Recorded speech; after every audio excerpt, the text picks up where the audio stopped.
Espoir vous présente un message sur pourquoi donner priorité à l'amour. J'insiste souvent là-dessus. Et je crois qu'il est bon de discuter ensemble sur le vrai sens de l'amour. Je veux t'inviter aujourd'hui à prendre un temps euh, et d'être objectif dans ce sens de l'amour que Dieu veut déposer dans ta vie et aussi pour les autres. Je veux t'accompagner dans ce développement sur les véritables enjeux de l'amour. Euh, L'amour est tellement mal compris aujourd'hui et la bonne nouvelle, c'est que Dieu est amour. Il a placé ta vie et ma vie sur cette terre pour que nous puissions découvrir son amour véritable et comment il agit en chacun de nous, à travers nous. Et parce que Dieu est amour, la leçon la plus importante de notre vie qu'il veut nous faire apprendre, c'est de savoir aimer. Euh, et je crois que c'est en aimant que nous lui ressemblons le mieux. C'est pour ça que l'amour, c'est le fondement de chaque action. C'est le fondement du commandement de Dieu qu'il nous a donné. Il a dit dans l'Épître aux Galates, Paul disait cela de la part de Dieu, chapitre 5, verset 14, il dit, toute la loi se résume dans un seul commandement. Tu aimeras ton prochain comme toi-même. Wow! Euh, Ces paroles revêtent une signification encore plus grande pour ceux qui exercent une influence sur les autres.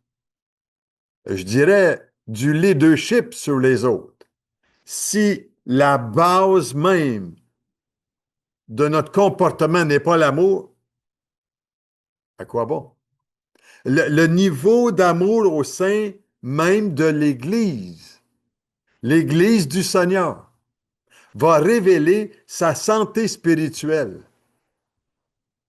Et Paul fait savoir, l'apôtre Paul, ce point-là, quoi que je dise vous savez, l'épître aux Corinthiens, si je n'ai pas l'amour, je ne suis rien, etc., qu'on connaît très bien, dans 1 Corinthiens chapitre 13, versets 1 à 3. Et quoi que je dise, quoi que je croie ou que je fasse sans amour, je suis ruiné complètement. Ben, je paraphrase, là, mais sans l'amour, j'ai rien.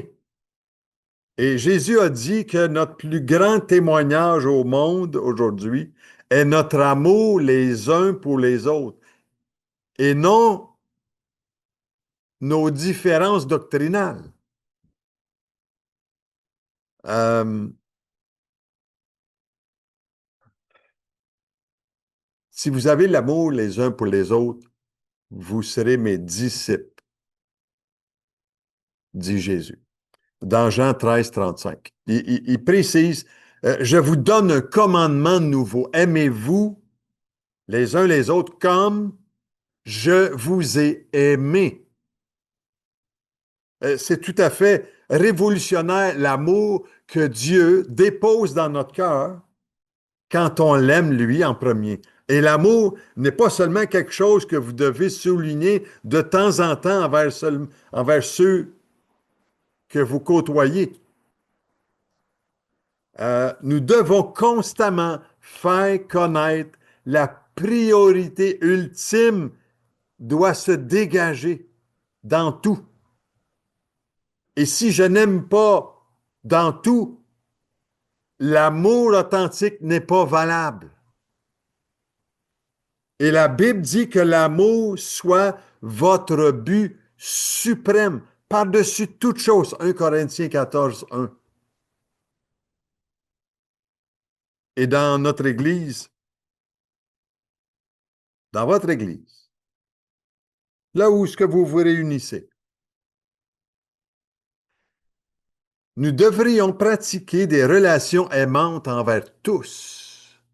Je dis bien envers tous, en ayant la plus haute ambition à travers trois vérités simples que je vous partage aujourd'hui. Prenez note de cela. La première, c'est que la vie sans amour ne vaut vraiment rien. La vie sans amour ne vaut vraiment rien. Et nous agissons souvent comme si les relations étaient quelque chose à caser dans notre emploi du temps. On parle de trouver du temps pour nos enfants ou pour les personnes qui nous entourent. Euh, Ça donne l'impression que les relations ne sont qu'une partie de notre vie, au même titre que bien d'autres tâches. Mais c'est beaucoup plus que ça. Dieu dit que les relations d'amour sont l'essence même de la vie. Nous pouvons résumer en ce que Jésus a dit de plus important pour Dieu en deux affirmations bien simples. La première, aimer Dieu. Et la deuxième, aimer les gens.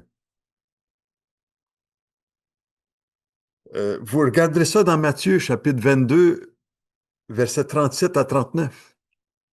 Qu'est-ce qui est essentiel? Je vous parle d'essentiel, moi, aujourd'hui. Et après avoir appris à aimer Dieu, après avoir appris à l'adorer, apprendre à aimer les autres, c'est le deuxième objectif de notre vie. Et l'agitation, vous savez, que nous avons, l'effervescence des activités est un grand ennemi des relations aujourd'hui. Les gens se préoccupent de gagner leur vie, de travailler, de payer leurs factures euh, et d'atteindre leur objectif de carrière. Et si c'est ces tâches-là qui sont leur but de la vie, tu peux perdre le sens véritable si tu ne fais pas tout par amour. Et le but de la vie est d'apprendre à aimer Dieu et aimer les gens. Et la vie sans l'amour, c'est égal à ceci, zéro. Quel est aujourd'hui? Moi, je te pose la question, quel est ton niveau d'amour? La deuxième chose aujourd'hui que je veux te partager, c'est que l'amour durera toujours. Euh, une autre raison pour laquelle Dieu nous dit de faire de l'amour notre priorité absolue est que l'amour est éternel. Euh, Dans 1 Corinthiens chapitre 13, verset 13, le chapitre de l'amour par excellence dans le Nouveau Testament, qui nous dévoile le caractère des actions à poser et de l'état de notre cœur face à l'amour. Et la plus grande de ces choses, la Bible nous dit, c'est l'amour. Or, l'espérance ne trompe point, parce que l'amour de Dieu est répandu dans nos cœurs par le Saint-Esprit. Où est ton esprit? Où est ton esprit? Voici trois choses qui subsistent à jamais, nous dit Paul. La foi, l'espérance et l'amour, et la plus grande de ces choses, c'est l'amour. Il n'y a pas de plus grande chose. Et pourquoi ne pas prêcher sur l'Évangile concernant l'amour? C'est l'essentiel que je vous partage aujourd'hui. L'amour laisse un héritage autour de nous Quel héritage vas-tu laisser de ta vie ici-bas sur Terre? Euh, J'aime beaucoup les citations de Mère Teresa, qui nous a enseigné que ce n'est pas ce que l'on fait qui compte, mais l'amour que l'on y met. L'amour est le secret d'un héritage durable, disait-elle. Et vous savez, j'ai été au chevet de plusieurs personnes dans le dernier instant de vie. Et avant de passer dans l'éternité, et j'ai jamais entendu une personne dire, apporte-moi mon diplôme. Euh, je veux le regarder une dernière fois. Dans ces moments-là, j'ai jamais entendu parler de quelqu'un qui m'a dit, montre-moi mes récompenses, montre-moi mes médailles d'or, montre-moi ma bague, ma montre en or. Non, j'ai jamais entendu ça. Quand que la vie sur Terre touche à sa fin, les gens ne s'entourent pas d'objets dans leur vie. Ce que nous avons euh, autour de nous, ce sont des gens que nous aimons, qu'on aime qu'ils soient proches de nous, parce que nous avons tissé des relations avec ces personnes. Et dans nos derniers moments de vie, les gens réalisent que toutes les relations sont ce qui compte dans la vie. La sagesse consiste à apprendre cette vérité le plus tôt possible dans notre vie. C'est la base, l'essence même. La troisième plus grande ambition à garder est que nous serons évalués sur la base de notre amour. Quelle est la base de ton amour? Quelle est cette fondation dans ta vie du véritable amour? Et l'une des façons dont Dieu mesure la maturité spirituelle est la qualité de nos relations autour de nous. Vous savez, au ciel, Dieu, il ne nous dira pas, hey, mon ami, parle-moi de ta carrière. Parle-moi de ton compte en banque. Parle-moi de tes loisirs que tu as eus. Quel plaisir. Non, non. Il va te demander une chose. Où était ton amour pour moi sur terre? Et vous savez, nous avons tant besoin de comprendre. Dieu va examiner et il examine la façon dont tu traites les autres, en particulier ceux qui sont proches de toi. Et Jésus a dit que la meilleure façon de l'aimer, lui, et d'aimer sa famille est de prendre soin des gens qui nous entourent au meilleur de notre capacité. Et toutes les fois que vous avez fait ces choses à l'un ces plus petits, c'est à moi que vous l'avez fait, dit Jésus dans Matthieu chapitre 5, verset 40. Et vous savez, les gens aujourd'hui doivent comprendre que lorsque vous serez transférés dans l'éternité, parce que la vie ici-bas sur Terre est très, très temporaire, ça passe trop vite. Qu'est-ce que vous allez laisser derrière vous? Tout ce que vous emporterez avec vous, c'est votre caractère et l'état de votre cœur envers les autres. C'est pour ça que la Bible dit, car ce qui compte, c'est la foi qui se manifeste par l'amour. Galates chapitre 5, verset 6. Je te pose la question aujourd'hui. Des questions, plein de questions. J'ai beaucoup de questions pour toi. Où est-ce qu'il est ton niveau d'amour envers les gens de ton entourage? Où est-ce qu'il est ton niveau d'amour envers ceux qui ne pensent pas comme toi? Où est-ce qu'il est ton niveau d'amour envers les nouveaux arrivants, envers tes enfants, euh, envers ton voisin, tes voisins, envers ceux qui t'ont méprisé, ceux qui t'ont rejeté peut-être? Où il est ton niveau d'amour? Peut-être que tu t'aperçois que j'ai peut-être un peu plus de besoin d'amour, Denis, dans ma vie. Soyons honnêtes avec nous-mêmes. Et j'aimerais aujourd'hui, t'aider à pouvoir mettre cette priorité dans ta vie, que l'amour dans ta vie, c'est l'essentiel. J'aimerais t'encourager à prier une simple prière avec moi le matin quand tu te lèves.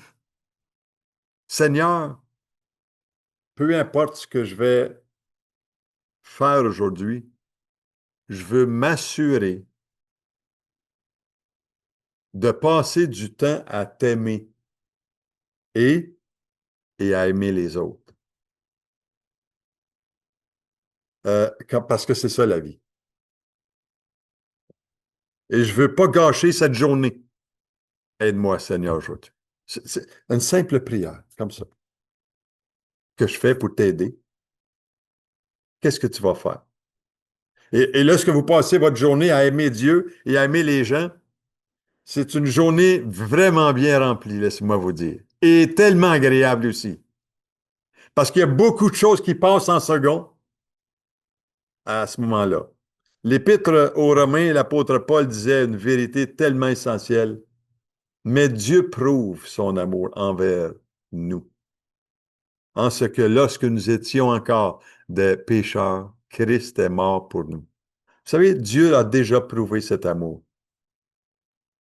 En envoyant son Fils Jésus. Jésus, vous savez, c'est pas une religion dans laquelle on place des règles à suivre. Non, non. Dieu veut qu'on soit en relation avec lui et c'est seulement à travers le sacrifice de Jésus qu'on peut avoir cette relation avec le Père. Et c'est là que son niveau d'amour à nous, dans notre vie, augmente. Parce qu'on reconnaît que l'amour de Dieu pour nous, c'est extraordinaire. Et un autre verset dans Romains 5,5 qui dit, « Or, l'espérance que nous avons ne trompe pas, parce que l'amour de Dieu est répandu dans notre cœur par le Saint-Esprit qui nous a été donné. » Est-ce que tu es rempli de l'Esprit de Dieu? Est-ce que tu as invité Jésus à être le sauveur de ta vie? Si tu ne l'as pas fait, je t'invite à pouvoir t'engager, à prier tout simplement, en implorant le Seigneur de pardonner tes fautes. Et de dire, Seigneur, je veux, Seigneur, à partir d'aujourd'hui, avec ce que j'entends, aide-moi à pouvoir aimer les gens qui m'entourent comme toi, tu m'as aimé. Et c'est ça, vous savez, tout dans la Bible. Si tu lis un peu la Bible, tout dans la Bible tourne autour de l'amour de Dieu, de Genèse à Apocalypse. Où est-ce qu'il est ton niveau d'amour aujourd'hui? Ma prière, c'est que tu puisses apprendre à aimer, à chérir les gens pour le temps qui te reste ici à vivre, ici-bas sur terre, et que le Seigneur puisse t'accompagner. Écoute bien ce chant aujourd'hui en terminant. Amour extravagant. Et le Saint-Esprit va, à travers ce chant-là, va déverser en toi un tsunami d'amour, là. Regarde bien, écoute bien ce chant. On se revoit la semaine prochaine. Soyez richement bénis.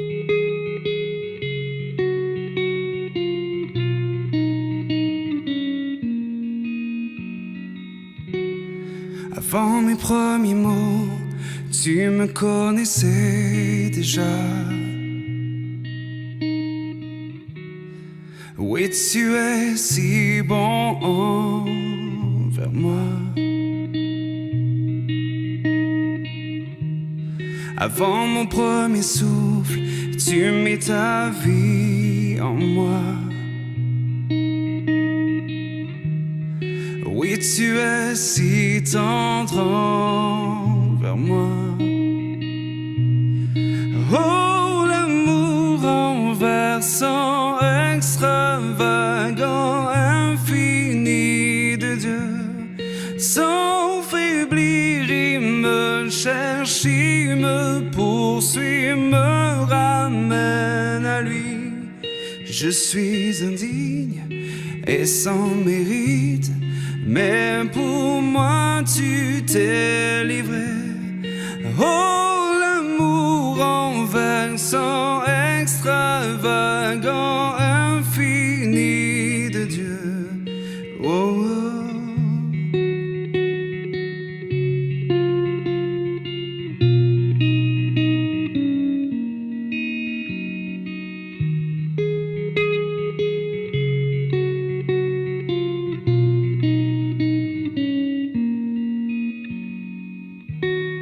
Je te rejetais sans relâche, tu m'aimais. Oui, tu es si bon envers moi. Je me sentais vain, tu m'as offert la croix. Oui, tu es si tendre envers moi. Oh, l'amour renversant, extravagant, infini de Dieu. Sans faiblir, il me cherche, il me poursuit, me ramène à lui.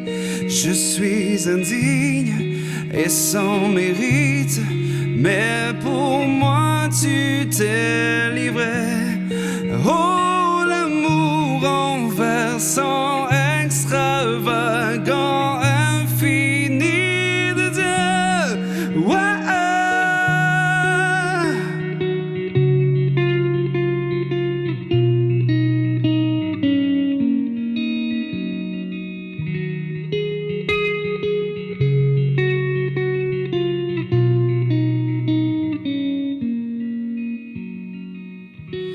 Aucune ombre n'est trop sombre, ni mon trop élevé pour que tu me cherches. Aucun mur ne peut résister, ni mensonge tenir, sans fin tu me cherches. Aucune ombre n'est trop sombre, ni mon trop élevé pour que tu me cherches. Aucun mur ne peut résister, ni mensonge tenir, sans fin tu me cherches. Aucune ombre n'est trop sombre, ni mon trop élevé pour que tu me cherches. Aucun mur ne peut résister, ni mensonge tenir, sans fin tu me cherches. Aucune ombre n'est trop sombre, ni mon trop élevé pour que tu me cherches. Aucun mur ne peut résister, ni mensonge tenir, sans fin tu me cherches. Oh, l'amour renversant, extravagant, infini de Dieu. Sans faiblir, il me cherche, il me poursuit, me ramène à lui. Je suis indigne et sans mérite, mais pour moi tu t'es livré. Oh, l'amour renversant,